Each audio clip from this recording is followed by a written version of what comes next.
querida Danila. Correto, correto, Bruno. A gente vai falar um pouquinho dos benefícios obrigatórios, voluntários, um pouquinho da folha de pagamento, Hoje eu enfim, como é que as escutei, coisas acontecem. hoje eu estava lendo no Wall Street Journal que, que eu acho que é uma coisa interessante, que as empresas de médio e grande porte estão saindo daquele pension plan privado e, e deixando cada vez mais as pessoas com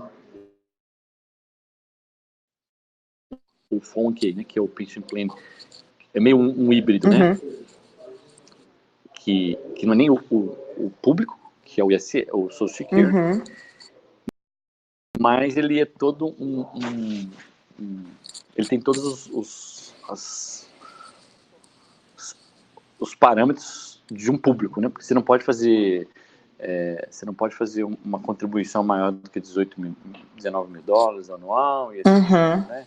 Tem todo um Isso. aspecto de implicação, porque eu acho que é um assunto interessante. A gente vai poder conversar hoje bastante sobre esse assunto, levando em consideração hoje nós temos aí um grupo seleto de pessoas.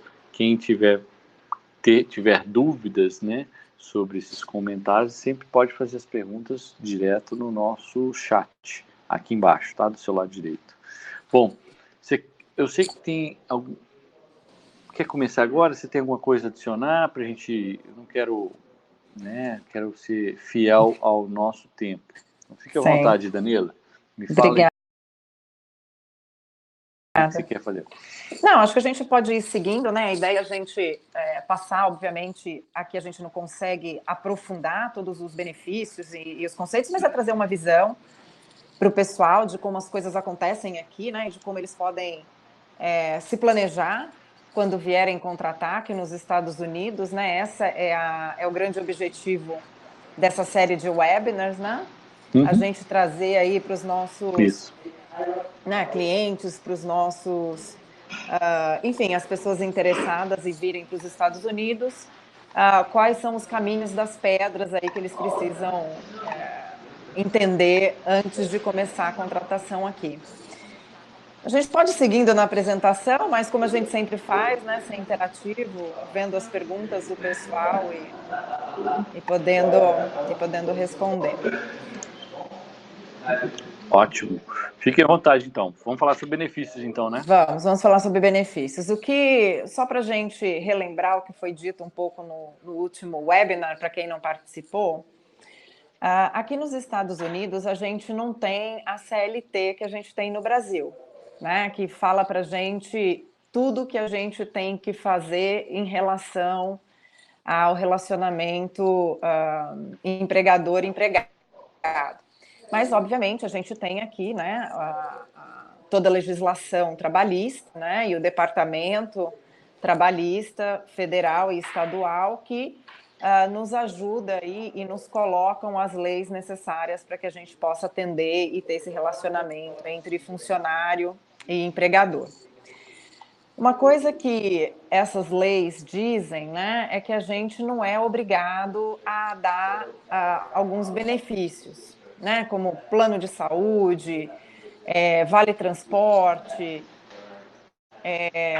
vale refeição, e etc, etc, etc. Né? E uma coisa que também a legislação aqui americana não diz, que a gente tem que dar férias, que a gente tem que pagar férias, que a gente tem que dar feriado, tem que pagar feriado, etc, etc. Ele é E oi. silencioso, né? Esses itens são Uhum, silenciosos. isso, O- exatamente. Não está tudo no pacote CLT que a gente está acostumado no Eu Brasil. acho que é muito comum isso para quem está fazendo negócio nos Estados Unidos. Isso acontece muito pelo fato das leis americanas sejam de common law. Então, a common law o que significa isso? Então, agora eu vou abrir um parênteses aqui. Espero que o pessoal não brigue comigo, tá? O common law, ele tira muito desse aspecto de se forma, porque no civil law, né, que é o que acontece no Brasil, vem muito de forma. Então, tudo você tem que ter forma, né? Tudo você tem que ter leis. E aqui você vem para um ambiente que não tem leis, é o common law, então você tem, ele é silencioso, entendeu? Se ele é silencioso, quem vem de um ambiente que tudo tem que, né? Eu lembro uma coisa engraçada, eu vejo lá em São Paulo, tem aquele negocinho, tem no elevador assim, por favor, verifique se o elevador está no andar, né? Assim, gente, tem uma lei para isso. Eu falo assim, isso não é uma coisa que aconteceria nos Estados Unidos, porque a forma e a substância são diferentes, né? Então, aqui é silencioso. A gente aprende, ensina as crianças que quando você abrir o elevador, verifique se o elevador está lá, né? Então, só está escrito. Não precisa ter escrito e não precisa virar lei, né? Acho que foi criada uma lei para fazer com que as pessoas colocassem lá o negócio. Então, são coisas que são interessantes da gente observar, que isso não só entra no relacionamento do empregador e empregado, mas também entre como fazer negócio. Nós temos aqui bastante pessoas, né, bastante investidores, empreendedores que vão estar investindo nos Estados Unidos e muitas vezes vão esperar ou ter a expectativa de que esteja lá escrito lá, ó.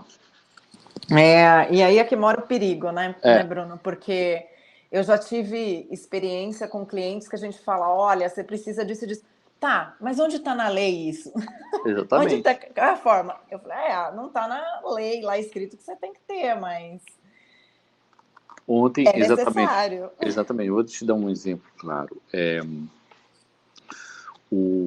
muito comum na parte fiscal que você, por exemplo, você não pode. Qual que é? Vou dar um exemplo rápido aqui. Qual que é a classificação de um contrato de mútuo, se aquilo ali é um contrato de mútuo ou se aquilo ali é, na verdade, uma contribuição de capital para a empresa, tá? E aí, não existe uma lei, existem interpretações jurídicas de corte sobre aquilo, entendeu? E aquilo que é o common law, entendeu, pessoal? Então, no final do dia, existe um aspecto que é totalmente silencioso, mas que você tem que entender qual que é o cotidiano, o que as pessoas fazem de cotidiano para aquilo acontecer. Eu acho que é uma coisa... sair um pouco da forma. Aqui o americano trabalha muito com substância. O que é? Né? Eu falo isso com as pessoas. Ele, né, se o animalzinho lá anda igual pato, fala igual pato, voa igual pato, nada igual pato, não vem me falar que é outra coisa. Ele é pato. A forma não prevalece sobre a substância. E a substância sempre vai ser levada em consideração em qualquer momento. Por isso é bem legal você ter trazido esse conceito, Bruno, porque é realmente o nosso mindset no Brasil. Sim. É diferente. E aí você chega aqui e fala, poxa, como é que você tem essa relação com o trabalhador ou com o terceiro que você contratou? Muitas às vezes a gente ouve falar, foi de boca. Eu falo, mas como assim foi de boca, né? Mas o que a lei exige? Bom, a lei não vai dizer que você tem um contrato, mas aonde você vai provar, né, na lei comum, que o teu agreement com o teu empregador, com o teu contratado é aquele que você está dizendo. Né? Então, bem bacana, bem explicada. Obrigada. Eu espero aí que o pessoal não fique bravo comigo, que eu tenho... Não vai ficar bravo, não. Ótimo. Bora lá, pode dar continuidade. Até baseado nisso, né, é que a gente vê, enfim, que os benefícios não são obrigatórios, né? Alguns benefícios não são obrigatórios, né? E que ninguém é obrigado a pagar pelas férias, né? Mas o que acontece na vida normal é uma coisa, né? No que está na legislação é outra. Então, vamos falar um pouquinho sobre benefícios obrigatórios, né? Quando você tem lá um funcionário que vai entrar na tua folha de pagamento, né? Então, você tem ali seguros, né, de compensação dos trabalhadores. É bem legal informar que cada estado tem aí o seu percentual, enfim, a sua forma de aplicar esses benefícios, né? Diferente do Brasil, que a gente tem a legislação federal é que vale, né? Aqui nos Estados Unidos a gente tem diferença de estado para estado e a gente tem que entender o estado onde a gente está com a nossa operação ou contratando o nosso funcionário, tá? Outra coisa, outro seguro obrigatório é o seguro de saúde, né? Então, nem todos aqui, pessoal, é interessante mencionar isso, não está aqui, mas muitas dessas obrigações também dependem do tamanho da empresa, né? E empresas com mais de 15 funcionários são as empresas que começam aí a ter a Obrigações. legislação mais obrigações, exatamente, do que empresas menores de 15 funcionários, tá?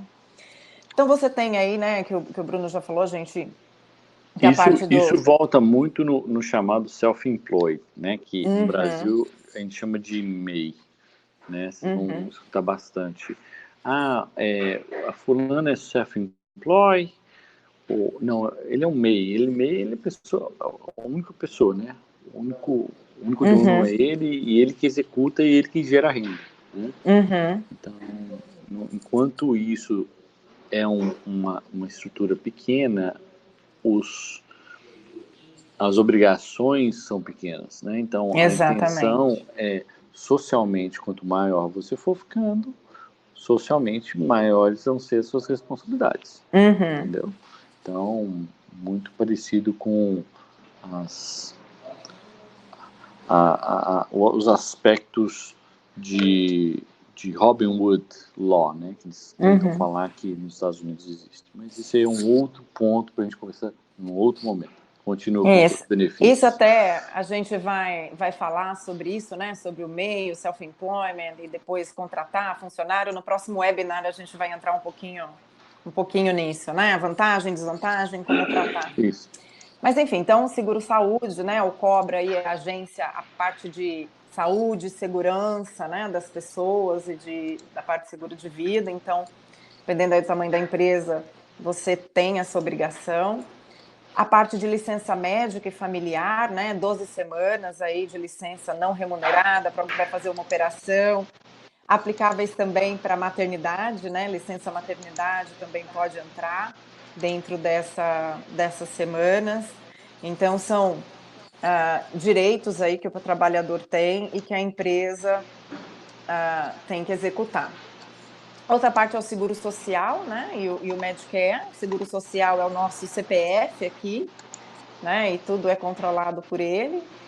Então, o empregador, né, tem que pagar os impostos aí do seguro social e do Medicare, como a retenção do pagamento em nome do empregado. Seguro-desemprego, né, também tem, e varia de estado para estado. Tempo livre ou reintegração após o serviço militar, né? Aqui a gente no Brasil tem o serviço militar, mas aqui nos Estados Unidos eles estão no nosso dia a dia, né, Bruno? A gente tem funcionários que são militares e que precisam ir para treinamento e você tem que liberá-los para treinamento, né? Tem que reiterá-los ao serviço, tem incentivos para quem dá emprego, para ex-militar, enfim. Então, isso para nós brasileiros é uma novidade, porque não faz parte da nossa realidade no Brasil, mas aqui faz. E também, se você é chamado para ser parte de um jury duty, né? A empresa libera, tem que pagar esse dia, enfim, não é descontado, assim também como um tempo livre para votar. Então, esses são alguns aí benefícios do funcionário que a empresa é obrigada a seguir, dependendo do seu tamanho, e geralmente a partir de 15 funcionários. O jury duty é muito comum, né? Ele é um ato civil que para o cidadão americano que acontece com muita frequência, tá, pessoal? E para quem não conhece, grande maioria dos júris americanos são de júri popular, então é normal das pessoas serem chamadas e terem que trabalhar naquele júri. E você fica à disposição, né? Quanto tempo For necessário. For necessário, 2 dias, 5 dias... 6 meses. 6 meses, não, acho que não é tudo isso. Mas a gente tem que liberar como empregadora, a gente tem que liberar e sem descontar. Enfim. Agora vamos falar um pouquinho do que o mercado pratica, né? Além dos obrigatórios e que são praticados até para atração dos talentos, enfim. Né? Como a gente falou, né? O governo, né, por lei, não exige que você pague férias, licença médica, maternidade, etc. Né? Mas as empresas que querem ser competitivas no mercado e que queiram atrair, né, os melhores funcionários ou funcionários de nível, né, e que tenham um plano de retenção para isso, é muito comum a gente oferecer seguro de vida, seguro de saúde, seguro odontológico, de visão, seguro contra invalidez, seguro contra doença grave, seguro contra acidentes, né? Além aí de seguros viagens, enfim, que também a gente tem, depende do tamanho da empresa, depende dos funcionários que ela quer atrair, ela vai incluindo aí nessa lista de benefícios, né? Previdência privada, alguns aí dão seguro para o pet, né? Para os animais de estimação, enfim, para hipoteca. Então, depende do tamanho da empresa, depende de que talento a empresa quer atrair, né? Do que as pessoas querem. E também do risco, né? E dependendo do risco, exatamente. É muito interessante porque, exemplo, e o custo também desses seguros ou desses benefícios vão estar atrelados. Então, se você tem uma empresa de roofing ou uma empresa de ar-condicionado, o works comp dele, né, ele custa totalmente diferente de um para o outro. Né? E é importante a gente levar isso em consideração porque isso está atrelado no dia a dia do próprio negócio como todo. É legal você ter trazido isso, né, Bruno? Porque aqui todo mundo tem seguro, né? A gente, como empresa de consultoria, tem seguro. Né? Exatamente. E você vai... Aqui é muito comum você contratar, né? O Bruno acabou de falar aí de um prestador de serviço para fazer o telhado da sua casa. É muito comum a gente pedir, traz o seu seguro, porque imagina, alguém cai da escada, se quebra, está dentro da sua propriedade. Então, a empresa tem que ter seguro para cobrir essas despesas, por acaso, se o funcionário se acidentar, né? Ou se quebrar alguma coisa na sua casa, né? Que não deveria ser quebrado. Então, é bem comum no negócio a gente ter seguro para o business mesmo, tá? Bom, e aí o que o mercado mais em média pratica, né? A gente acaba oferecendo aí férias, dias de férias, e como que isso é colocado, né? Tem empresa que oferece progressivo, né? A pessoa no primeiro ano tem X dias, no segundo X dias mais 2, no terceiro X dias mais 5, e assim vão aumentando até 20 dias de férias. Né? Outros a gente negocia, né? Vem já com quem tem mais experiência no mercado e profissional, acaba entrando com um número de férias maior do que quem está começando a carreira, né, Bruno? E aí você acaba negociando, né? A pessoa fala, poxa, eu venho, mas eu já tenho 20 dias de férias, eu quero saber se eu entro aí nos 20 dias, né? Então, no contrato você acaba negociando. Outras coisas também são feriados e ausência por doença, pago pela empresa, a empresa dá ali alguns dias para isso, sem descontar. E a gente já falou aí de seguros médicos e etc. Previdência privada, né, o famoso 401k, é o mais comum. E, obviamente, pagamento aí de bônus relacionados à performance. Isso faz parte aí do pacote e da estratégia de atração e retenção dos funcionários. Bom, aqui eu fiz uma listinha, né, dos benefícios que a gente falou e que é prática de mercado, né? O 401k, que é a previdência privada, programas de assistência à adoção, programas de assistência a cuidados de dependentes, planos de saúde, seguro de vida em grupo, enfim, são alguns aí dos pacotes de benefícios que a gente já falou. Tem um seguro que é muito interessante também, que o brasileiro não tem, pelo menos não me lembro, tá? Quando eu morava no Brasil, é o seguro de invalidez, de long term. Né? Porque muitas vezes você pode ter uma invalidez por curto prazo ou por longo prazo. E aí você tira esse burden da pessoa, do Social Security, né? Que é importante a gente pensar nisso. Entendeu? E é normal, entendeu? Tem uma pergunta aqui pra gente, ó. Sim. O Gabriel mencionou, mas é comum então eu ter colaboradores admitidos na mesma data, mas para um ou 10 dias de férias e para outro aceito 20 dias de férias, é comum ter essa diferenciação e não é problema? Pergunta para especialista. Não tem problema. O que acontece, né? A gente geralmente tem o que a gente chama de Employee Handbook, ou a gente tem aí as políticas da empresa dizendo, olha, primeiro ano você tem 5 dias e assim por diante. Mas como eu falei, né? Se você está contratando alguém de um nível de experiência sênior, que já tem anos de experiência no mercado, profissional, é bem comum de você negociar férias de forma diferente.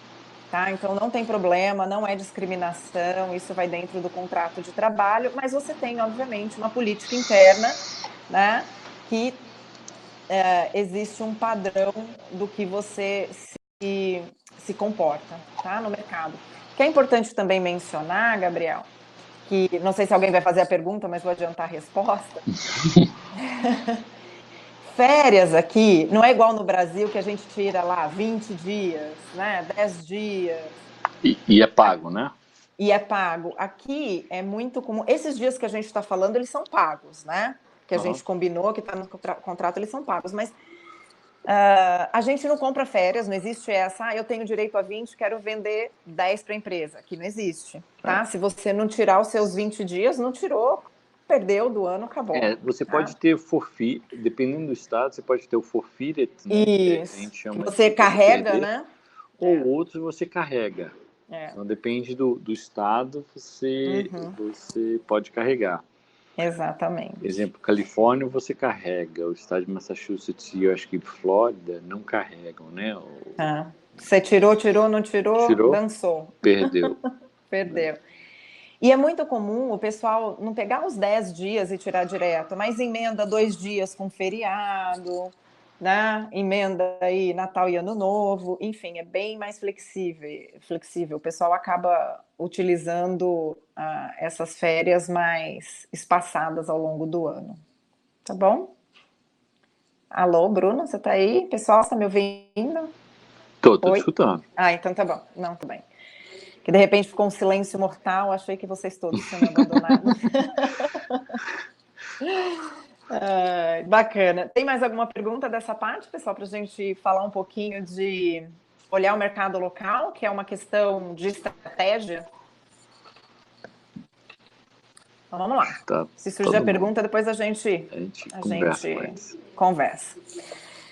Bom, uma das coisas que a gente tem que fazer quando abre uma operação aqui, e que muitas vezes a gente vem, né? A gente sabe a conversão dólar-real não é uma das mais atrativas, né? E a gente é acostumado, que faz um budget, of course, para investimento para cá, e acaba muitas vezes subestimando o valor da mão de obra aqui e dos benefícios que a gente tem que aplicar para poder operar da maneira que traga os resultados que a gente planeja, imagina e está na estratégia. Então, é muito importante, quando você estiver lá fazendo seu business plan, ou quando você já estiver, enfim, em fases de ir para contratação e etc., fazer uma pesquisa ou utilizar um profissional do mercado que conheça do que naquela localidade, naquela cidade, naquele estado, enfim, é a prática de mercado para aquela posição. Então, de novo, é importante que a gente tenha aí, né, a descrição de cargo e dos serviços que a gente quer bem detalhada para poder ver, né, quais são as responsabilidades dessa função, que experiência que eu devo ter, qual é a formação, enfim, para que a gente possa colocar isso no mercado e avaliar, poxa, para esse nível, o salário médio praticado é de tanto por ano, né? Uhum. Quais são os benefícios oferecidos para esse nível, para esse mercado? Porque se você vai muito diferente do que o mercado pratica, não se esqueça, o Bruno comentou isso no webinar passado, é que aqui é um mercado de pleno emprego. Por exemplo, a Georgia está com 2% de desemprego. Isso é nada, né? Aqui o funcionário sai de um lugar para o outro muito facilmente, que é diferente do Brasil. Então a pessoa vai sim procurar aquela empresa que, primeiro, né, integra e dá para ela o que ela acredita como profissional, mas também que pague bem e que tenha um bom pacote de benefícios. E aí você vai conseguir atrair a mão de obra que você precisa para o desafio que você desenhou, tá?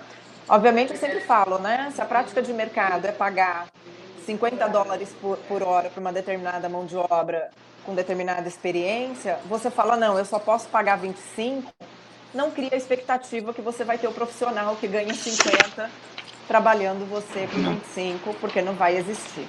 Tá? E muitas vezes a gente se frustra porque fala, mão de obra americana não é boa como no Brasil.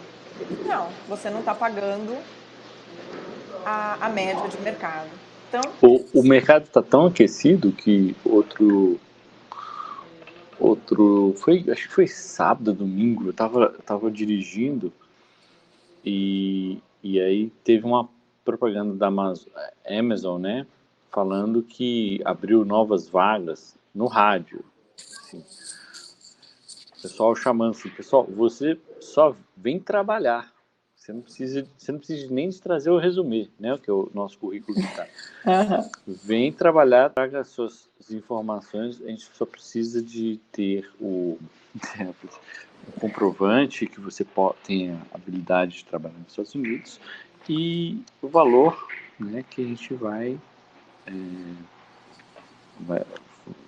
começa $15 por hora, com os benefícios XYZ, já falou tudo. A oferta de trabalho estava no rádio. É só você chegar lá e chegar lá com o seu ID, Social Security Number e permissão para trabalho, né? Exatamente. Tá empregado. Isso aí. Então, é uma realidade bem diferente do que a gente tem no Brasil e vale a pena fazer essa pesquisa para que você saiba bem o passo que você, enfim, está dando o investimento que você tem que fazer na mão de obra local para iniciar o teu negócio, tá bom? Vamos falar sobre folhas de pagamento, então, né? O famoso payroll. Né? Então, eu trouxe aqui para vocês o que é necessário a gente ter por parte da empresa, por parte do empregado, e a gente pode pagar também um terceiro pela folha de pagamentos, tá bom? Pelo payroll, que vai, obviamente, diferenciar é o que a gente exige, né? E as formas de pagamento de imposto. Bom, vamos lá falar um pouquinho. Então, para a empresa poder começar a ter uma folha de pagamento, né, ela tem que ser estabelecida aqui nos Estados Unidos, né, Bruno? Aí o Bruno é especialista, ele me ajuda. Então, tem que estar registrada, né? Tem que estar registrada, tem que ter o I number, né, o CNPJ, né, mínimo você Exatamente. ter. Além disso, você vai ter que registrar aonde que o cliente, isso é interessante, aonde você está localizado e aonde que o seu funcionário estiver executando o serviço. Uhum. Vou dar um exemplo aqui que é comum. A empresa está em Delaware, mas ela tem um funcionário lá em Atlanta. Não tem escritório em Atlanta, só tem um funcionário lá em Atlanta. Aonde que a gente tem que registrar para payroll? Em Atlanta. Certo? Por quê? Porque o funcionário presta serviço aonde ele está localizado. Uhum. Aí vou dar um outro exemplo. Pessoal, vocês entenderam ou vocês estão dormindo aí do outro lado? Você sabe que isso aqui vai ficar gravado pro resto da vida, né? Sim. No YouTube. Então... Não, o pessoal está acordado. Entendido, professor.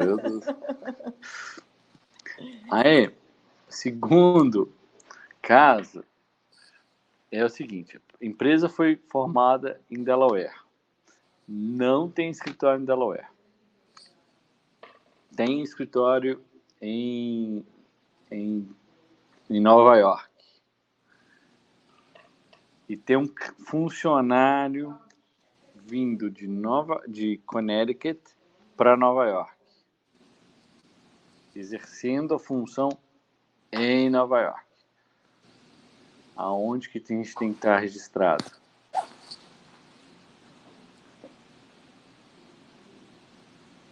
Silêncio. Alguém está escrevendo? Nova York. Nova York. Exatamente. Aí eu vou dar um outro exemplo aqui. Cliente, né? Quando eu falo cliente, pessoal, é da minha visão como prestador de serviço. A pessoa é um cliente, foi formado em Delaware, abriu um escritório em Nova York, né? E tem um funcionário em Nova York e tem um funcionário em Connecticut, aonde que eu vou registrar o meu cliente para payroll.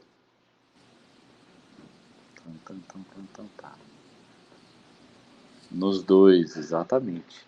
Em Connecticut e em Nova York. Muito bem, o pessoal está afiado. Tá. Então podemos... Gente, obrigada. Foi ótimo falar de payroll.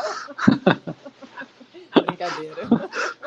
Sim, o pessoal está aprendendo. Muito bom, está aprendendo, isso mesmo.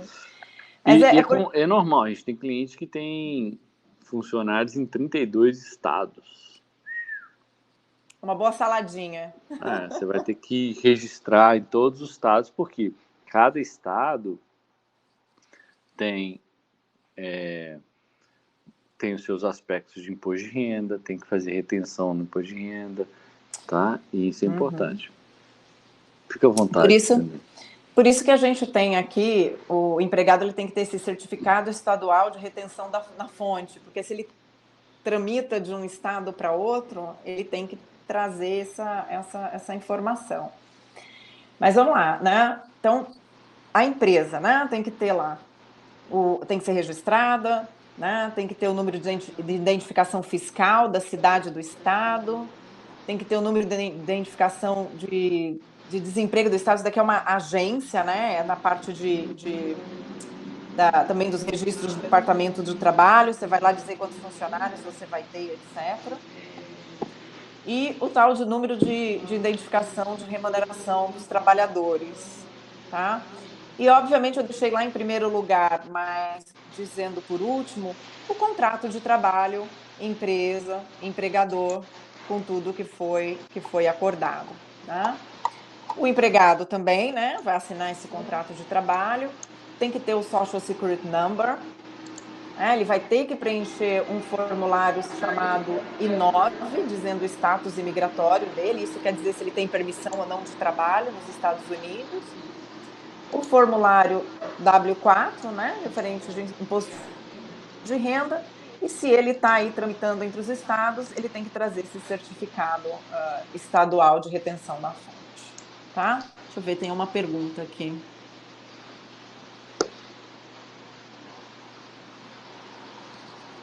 Uau!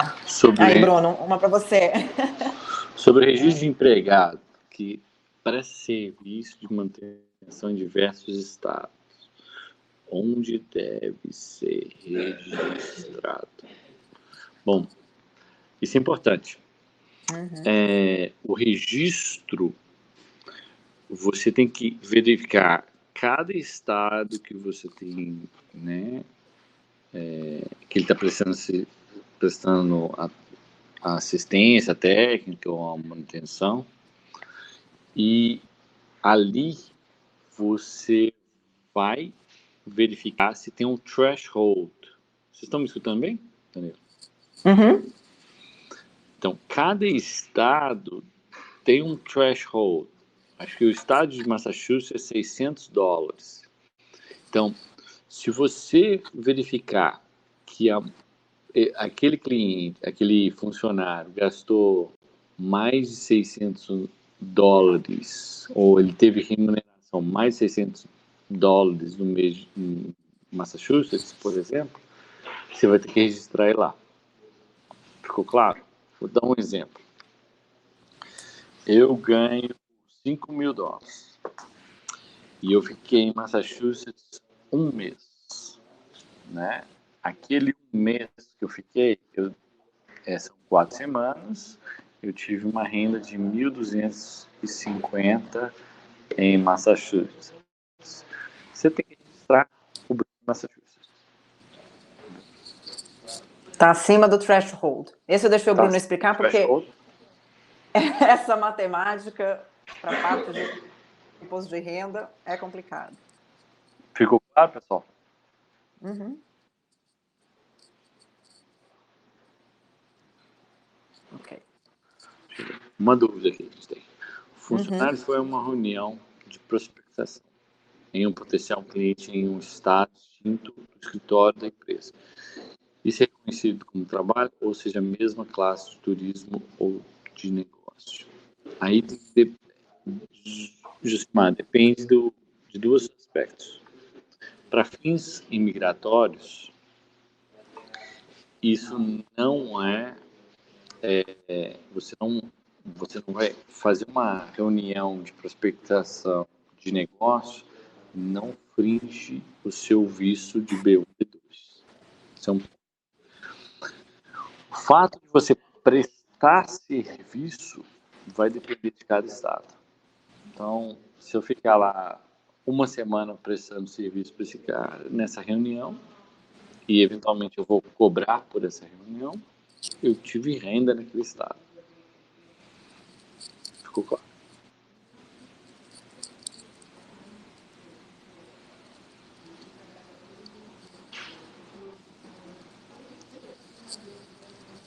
É comum o trabalho remunerado por pessoal de vendas, e se o vendedor exerce função em vários estados, como funciona? Exatamente da mesma forma. Então, se um vendedor vende em vários estados, ele for lá, vendeu e assim sendo, você tem que mensurar o tempo, né, que ele prestou o serviço lá. Mas, grande maioria das vezes, a venda não ocorre naquele local. O serviço foi prestado na base dele. Ele pega o telefone, fica ligando para o cara, fala assim, fulano, você vai comprar desse mês? Ciclano, você vai comprar esse mês? E aquele exercício que é o serviço dele. Se ele vai lá para fechar o projeto, não é uma venda. Isso é uma regra para o cidadão americano também. Então, nós temos clientes aqui, por exemplo, que são jogadores de beisebol. Eles jogam em 55 estados.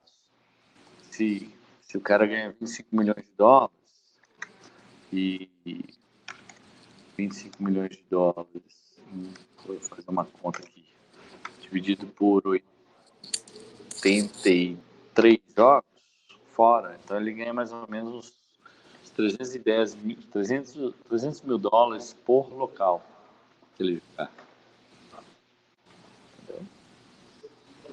E aí tem que alocar aquela receita naquele estado.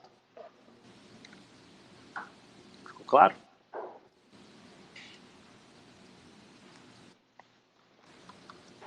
Acho que ficou aí. Acho que ficou. O Eliseu está perguntando se é a mesma regra para cidadão americano Sim. E para trabalhador estrangeiro. É tudo igual, gente. Tudo igual. Não tem diferente, tudo igual. Não tem distinção. Paga imposto, tudo igual.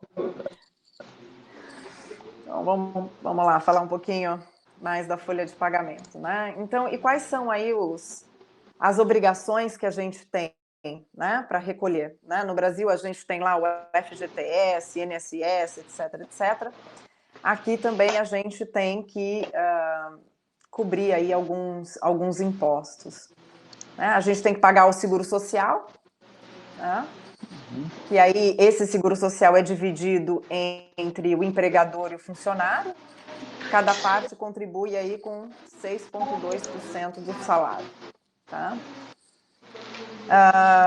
A gente, como empregador, tem que deduzir dos nossos funcionários, né, dentro do contra-cheque, né, como você já deduz, igual no Brasil, a gente já tem um salário bruto, deduz os impostos e o funcionário recebe o salário líquido.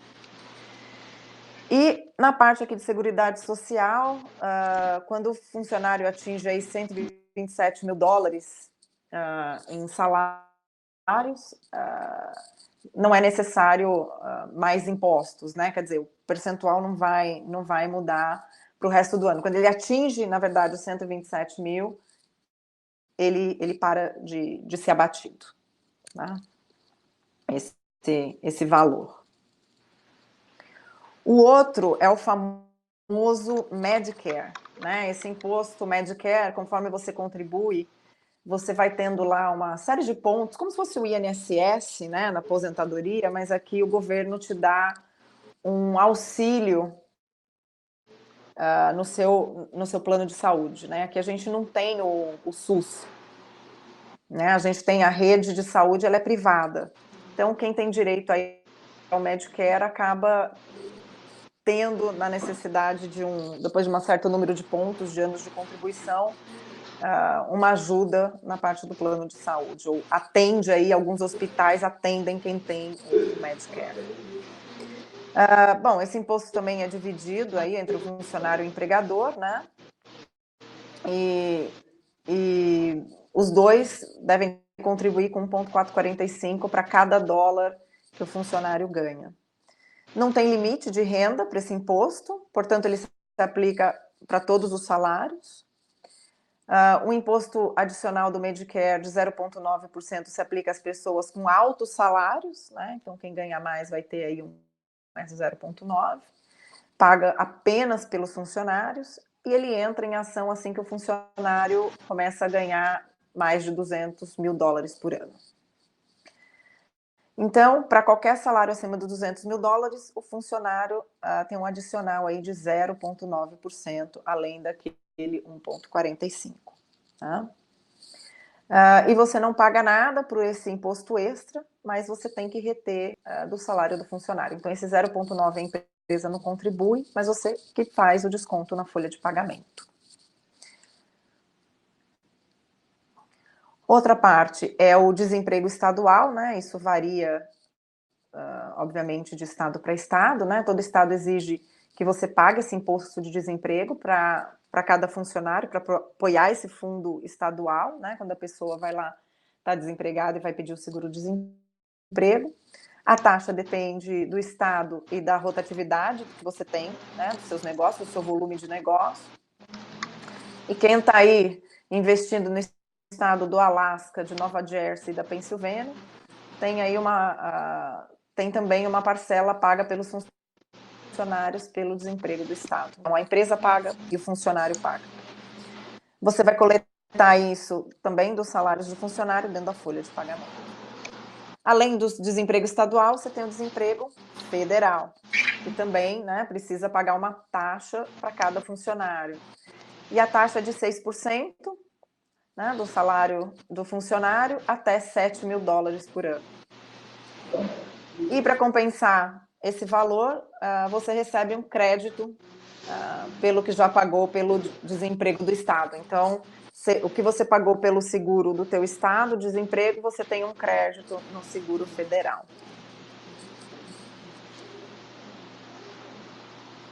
A gente também tem o seguro de invalidez, que tem que ser retirado da folha de pagamento, né? Tem 5 estados aí que exigem que você retire, né? Na Califórnia, em Nova Jersey e em Rhode Island, você paga diretamente ao governo para a compra desse seguro.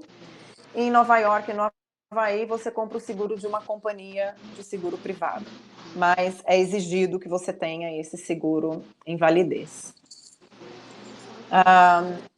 Outros impostos locais, né? A gente deve ver aí o Estado, o que eles exigem de impostos relacionados aos funcionários, né? Então tem que verificar. E aí a nossa parte tributária, né, Bruno, e contábil ajuda a gente a fazer isso, que também é uma sopinha de Com tributos. certeza, né? Então a gente tem que ter alguém aí que entende. Por isso que a gente até começou a oferecer esse serviço, né, Bruno, de folha de pagamento, porque não é comum aqui nos Estados Unidos o contador oferecer folha de pagamento, igual a gente tem no Brasil. Mas a Drummond resolveu ajudar os clientes, porque realmente é algo bem complicado de se fazer, não dá para fazer sozinho. E a gente nem recomenda que faça sozinho, porque se uma coisa que você não quer é dever para o tio Sam. Ainda mais o imposto de... o imposto... De payroll, né? Payroll, ele é um imposto fiduciário. Então, ele pode fechar, porque é um imposto, parte é seu, né, da PJ, da empresa, do empregador, e parte é do empregado. Então, e aquele dinheiro vai para o próprio funcionário, né? É a mesma conta. Você tira daquilo e depois ele vai como crédito. Então, você tem a função fiduciária para gerenciar aquilo, entendeu? E, bom, esse é um que te dá muita dor de cabeça. Esse tem aspectos penais e fiscais, cíveis, como penalidades, tá? Não queiram... não quero economizar onde não precisa. Exatamente. Porque pode custar bem mais caro no futuro, né? Às vezes a gente fala, não, vou lá pegar uma empresa, vou fazer, mas se a gente não entender direitinho, é bom ter alguém que nos auxilia. Exatamente, porque sai bem mais caro. Bom, e como que é comum pagar os funcionários aqui nos Estados Unidos, né? Geralmente, as pessoas fazem depósito bancário, né? Transferência, igual a gente faz no Brasil. É muito comum se pagar com cheque, né, Bruno? Mandar até cheque pelo correio. Que no Brasil a gente levanta, né, os cabelos, como assim, mandar um cheque pelo correio? Mas é comum o pessoal pagar com cheque, né? O salário dos funcionários, né? E a programação da folha... Mas a grande maioria é depósito em conta, né? Depósito em conta. Mas tem muita gente que paga com cheque ainda. É bem comum o cheque. Acredito que a gente está evoluindo. No Brasil, a gente é mais evoluído para isso, acho que até por questão de segurança. Né? Mas é depósito bancário e cheques mais comuns. A programação da folha de pagamento, geralmente, igual no Brasil, né? A gente tem o adiantamento no dia 15 e o pagamento no dia 30. Né? E geralmente o pessoal faz aí essas programações e paga às sextas-feiras. Tá? Mas tem empresa que paga os funcionários semanalmente, tem empresa que paga o funcionário uma vez por mês também. Tá? Esse é o comum. Depende do que está lá no seu contrato de trabalho. Né? É necessário a gente relatar todas essas retenções de impostos sobre as folhas, né? Folha de pagamento para o governo, né? Local, estadual e federal, trimestralmente ou anualmente. Então, a cada quarter você tem que mandar esse relatório ou a cada ano. Eu tenho trabalhado com alguns estados e a gente reporta todo trimestre. Né? O estado do Texas é um exemplo. E aí você vai lá e reporta quantos funcionários você tem, quanto cada um ganhou naquele trimestre, se algum funcionário foi demitido, e aí ele já te dá um imposto que você tem que pagar também. Tá? Aí é tá aqui o recadinho, né? Verifica lá com seu RH, com o seu consultor, com o seu provedor da folha de pagamento para fazer isso, porque a gente não pode deixar de reportar no prazo que é pedido em cada estado. Tá? E para manter aí o compliance, né, que a gente diz aí a conformidade trabalhista, a gente tem que analisar aí os diferentes estados, as regulamentações locais. em relação ao salário mínimo, né? Não é igual no Brasil que a gente tem um salário mínimo para todo mundo, mas aqui cada estado varia, né? Aqui na Geórgia, por exemplo, a hora mínima que você pode pagar para um funcionário é de 7,95 dólares a hora, então é o mínimo, você não pode pagar menos que isso. Outra, regras de hora extra, né? É comum a gente pagar 1,5 vezes as horas extras de quem tem direito. A gente já falou, né, do exempt e no exempt no webinar passado. Então, geralmente, quem ganha por hora recebe hora extra.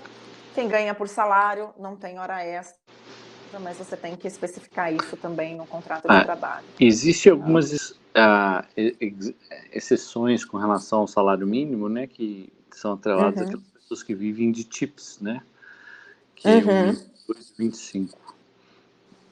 Quem tem restaurante, né, pode fazer isso. E hoje eu também escutei no Wall Street Journal que eles estavam tentando forçar com que os restaurantes façam a habilidade de pegar esses tips, né, a gorjeta, seja dividida entre todo o grupo igualmente, né, não só os waiters, mas também as pessoas do fundo que são cozinheiros, o pessoal que dá manutenção e assim sendo. Vamos ver o que vai dar. Eu acredito que não vai passar, porque já tentaram fazer na época do Obama e não conseguiram. Não conseguiram. Eu acho que é difícil de passar, mas só dando um exemplo, entendeu? Bacana, vamos às perguntas. A gente tem aí um tempinho. Obrigado, e vamos para as perguntas. Acho que a gente tem mais uma pergunta aqui, ó. Como saber estar as regras sobre salário mínimo, regras de uso de horas extras, etc., por estados? Tem algum site que consolida essas informações? Não. Você tem que ir lá no departamento, né, de labor, de cada e estado, lá né? de cada estado. Então você vai no federal e lá ele te traz cada estado e dá para consultar. Tem um que você consegue entrar em todos os estados, né? Que é o do estado, que é o federal.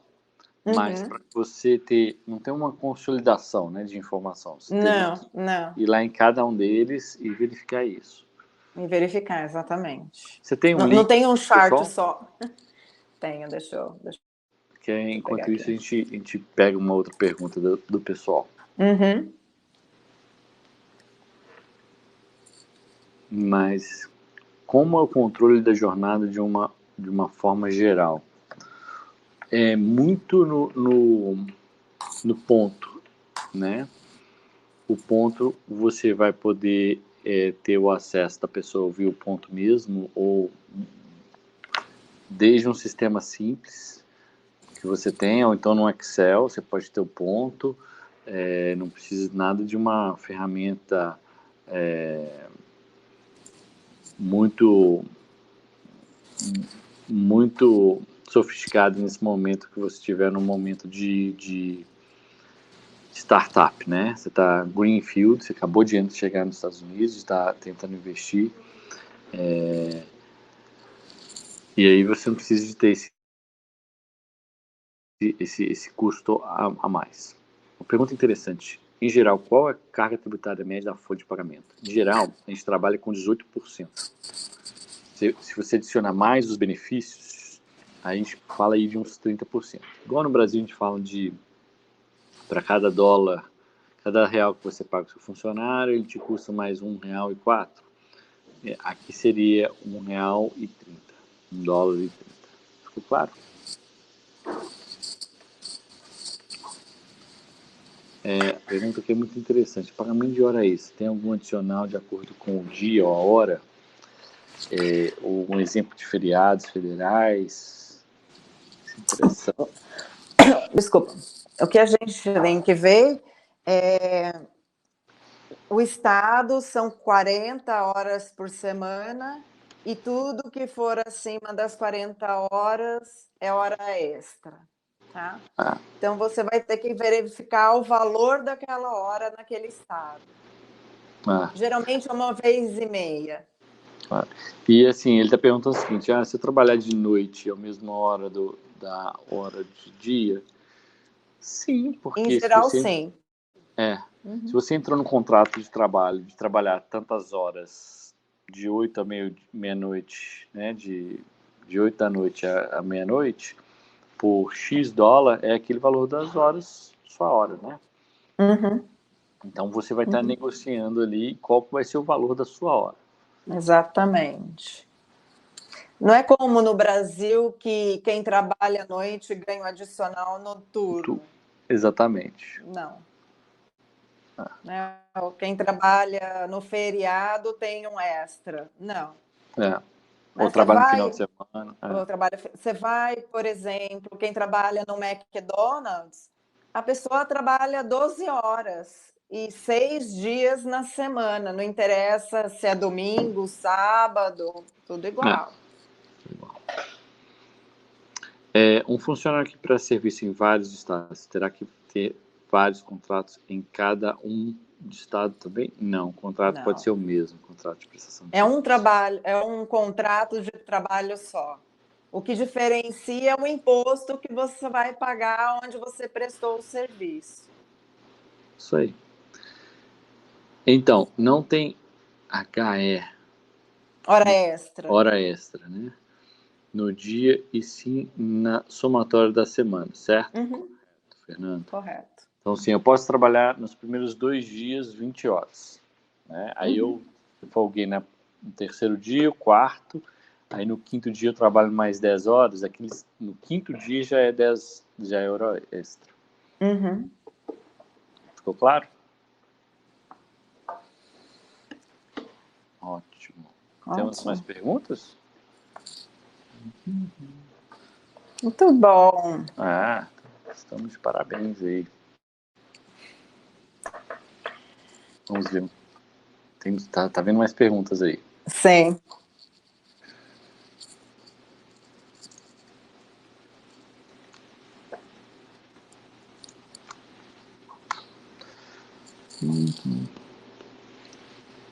Tem uma pergunta vindo aí.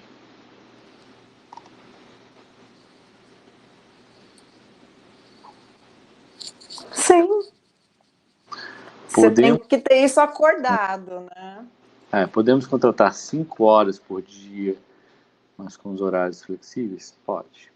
A dificuldade de você ter horário flexível, pessoal, é a habilidade de você fechar um contrato, né, de É, trabalho. exatamente. Alguém está disposto a trabalhar assim. Você fala assim, eu quero 2 horas na segunda-feira, de 2 às 4. Aí Uhum. na terça você não trabalha. Na quarta você trabalha 2 horas de 8 às 10. E na, na sexta você vai trabalhar o dia inteiro. É muito difícil a pessoa aceitar porque ela não vai conseguir ter um outro trabalho porque Uhum. logisticamente e do tempo dela é impossível de você ter isso. Aí a pessoa fala assim, não, sabe uma coisa? Obrigado. É. Né? Ou você tenha um schedule fixo, tipo, de todos os dias, de 2 às 6 da tarde, de segunda a sexta. Uhum. Para que dá habilidade àquela pessoa procurar um outro emprego, não um reforço de Uhum. né, uma nova Sim. renda durante aquele período. Uhum. É importante, assim, é legal ter mencionado isso, porque a gente pode contratar part-time, né? Isso. Como funcionário, ele trabalhar 20 horas por semana. É comum. E ele vai ter outro emprego, em outro lugar, empregado de outro lugar. Sim, exatamente. Ficou claro, pessoal? É comum trabalho comissionado? Sim. Sim. De vendas, business development, é sim.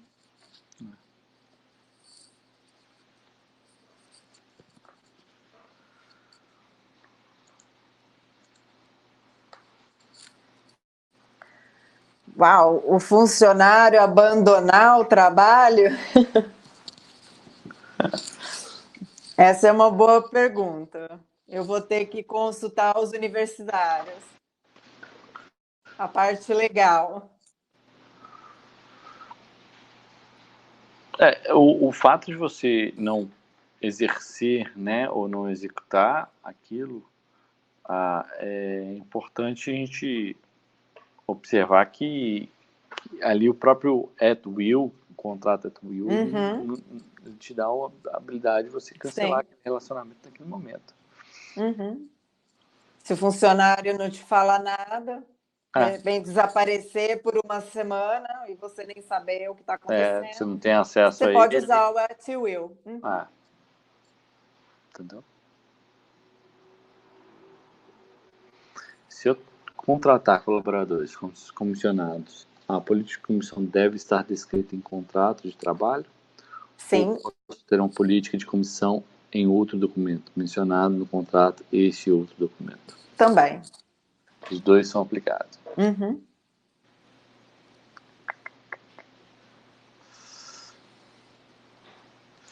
Ok. Ótimo. Bastante interação hoje, gostei. Muito legal. Quando que a gente tem o nosso próximo? Próxima quinta-feira, mesmo bate-horário, mesmo bate-local, e a gente vai falar de diferenças entre contratar um funcionário ou contratar um terceiro. Show de bola. Muito obrigado, Danila. Obrigada, Bruno. A gente já se fala. Semana que vem a gente se vê novamente. A gente tá se vê novamente. Obrigada, pessoal. Até mais. Até mais. Tchau, tchau. Tchau, tchau.